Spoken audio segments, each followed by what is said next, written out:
এই সময় লাইভের পক্ষে আমি সব্যসাচী। এই মুহূর্তে আমি দাঁড়িয়ে রয়েছি ডালাসের মিক্স জোনে।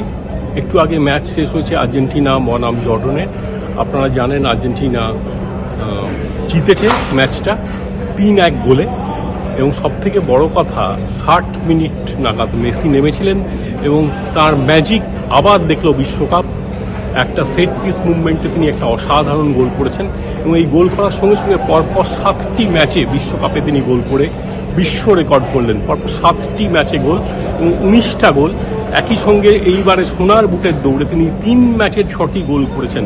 কাতারের বিশ্বকাপ থেকে ধরলে নকআউট সিরিজকে মোট 7টি ম্যাচে টানা গোল করলেন। তো মেসিকে যারা দেখতে এসেছিলেন প্রথমার্ধে যখন তাকে নামানো হয়নি, নিকো পাসকে নামানো হয়েছিল, তখন দর্শকরা হতাশ হয়েছিলেন। কিন্তু ঠিক 2-1 করার পরে জর্ডান মেসিকে নামানো হয় এবং মেসি আবার গোল করে দেখালেন যে এই 39 বছর বয়সেও তিনি অনন্য, তিনি শ্রেষ্ঠ। অন্যদিকে আমরা জানি যে পর্তুগাল এবং কলম্বিয়া ম্যাচে রোনাল্ডো কিন্তু মাত্র 2টি শট পেনাল্টি বক্সের বাইরে মেরেছেন, পেনাল্টি বক্সের বাইরে পেয়েছিলেন, এবং 25টা মাত্র টাচ তার কাছ থেকে পাওয়া গিয়েছে।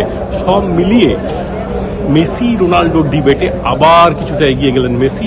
রোনাল্ডো আরেকটা সুযোগ পাবেন, নিশ্চয়ই তিনি আবার একটা সুযোগ পাবেন, কিন্তু মেসির আর্জেন্টিনা এখন চলল মায়ামি। তারা খেলবে কেপ ভার্দের বিরুদ্ধে রাউন্ড অফ 32-তে।